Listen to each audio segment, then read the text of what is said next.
Barigalust!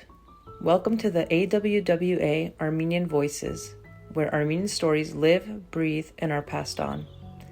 In each episode, you'll hear real Armenian voices sharing personal stories about culture, family, and identity. Stories that help us stay connected to who we are and where we come from. This week's stories are all about the power of love.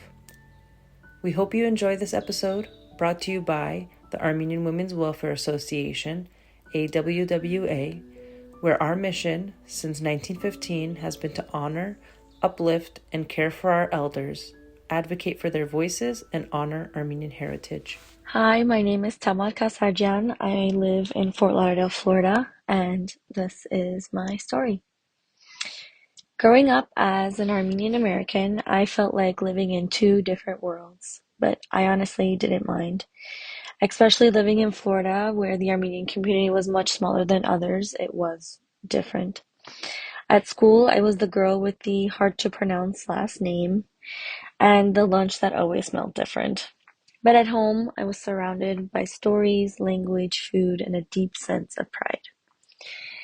On Sundays, we went to church. I usually went to Armenian school, and at the end of the day, we would have family dinners where the conversations often flowed in Armenian, and of course, there was always tashkala because we had a big family.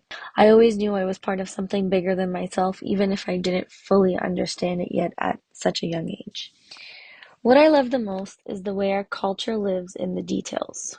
There's this sort of richness of culture in itself. Our music, our food, our traditions, our resilience. It all makes me incredibly proud to be Armenian. There's a fire in us that never dims, and a beauty in our heritage that's unlike anything else. Being Armenian isn't just about where I come from, but it's about who I am and who I hope others will continue to be for generations to come.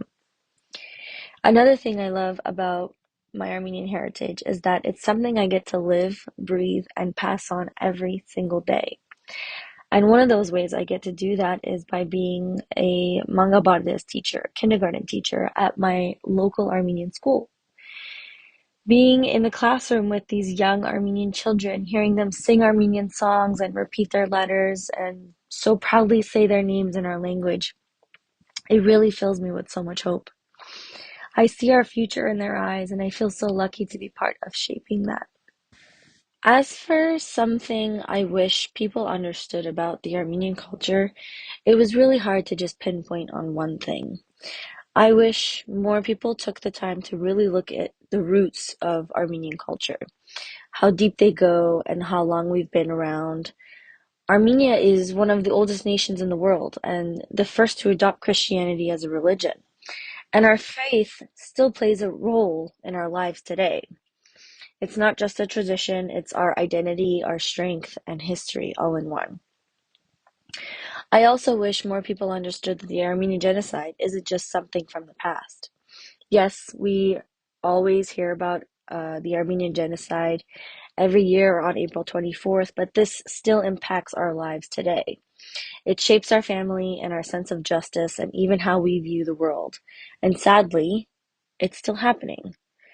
Through ongoing violence and cultural erasure in present-day Armenia and Artsakh, we carry all of that even as we smile, dance, and celebrate our lives. Another thing I love and wish more people saw is how much we value our family. Our ties are super strong, and not just with our immediate relatives, but across generation and across the diaspora. Many of us grow up with this unspoken understanding that we, hope to marry Armenian one day, not just because we have to, but because we want to keep our culture alive. That's why our families, incorporate us in these organizations like the AYF, to meet other Armenians throughout the diaspora so that, we could one day live out that goal, and raise children to know who they are and where they come from. There's this quote by William Saroyan that I often think about that says, "When two Armenians meet anywhere in the world, see if they will not create a new Armenia." And that's true. It's an instant bond, and this understanding that like you're home even if you're miles away from it. It's the power of the Armenian culture, and it's not just in one place because it's instilled in all of us. I have a few favorite elders in my life. Some of my favorite memories growing up were just spent watching my mama, Asniv, um, do her job. She's a tailor, and I practically grew up in her store. So being surrounded by fabric, threads, buttons, and the sound of the sewing machine humming in the background was a typical afternoon. I learned to sew at a really young age just by being around her, but it wasn't just the sewing she passed down to me, it was a lot more than that. While she worked, she would tell me stories about her childhood, her parents, and about how important it is to keep speaking Armenian, especially since we were living in the diaspora. She didn't just sit me down and lecture me. It was basically something that we had on a daily. We had this as part of our everyday life. Culture for her was lived. It was in the language she spoke to me, the pride that she carried, and the way she showed up for her community. She's the reason I care so deeply about cultural preservation. Watching her play a strong role in our community as one of the founding members of the South Florida community, also as an ARS member and attending church and always being the first person on the dance floor at any Armenian Barahantas or event. She left a really huge impression on me. And when I say she left, like she's still around, so she still continues to leave this impression on me. Now, as a kindergarten teacher at my Armenian school, I carry this with me every Sunday. I think of her when I teach these kids the letters and when we sing Armenian songs or when they ask me questions about where they come from. And in many ways, I try to pass on what I've learned from her. I hope I'm becoming the kind of Armenian woman that she raised me. And it goes even further than that. Her mother, my great-grandmother, Mary, was the daughter of a genocide survivor, and I was lucky enough to know her until I was about 10 years old. She was a very gentle and kind woman, and I still remember and cherish her to this day.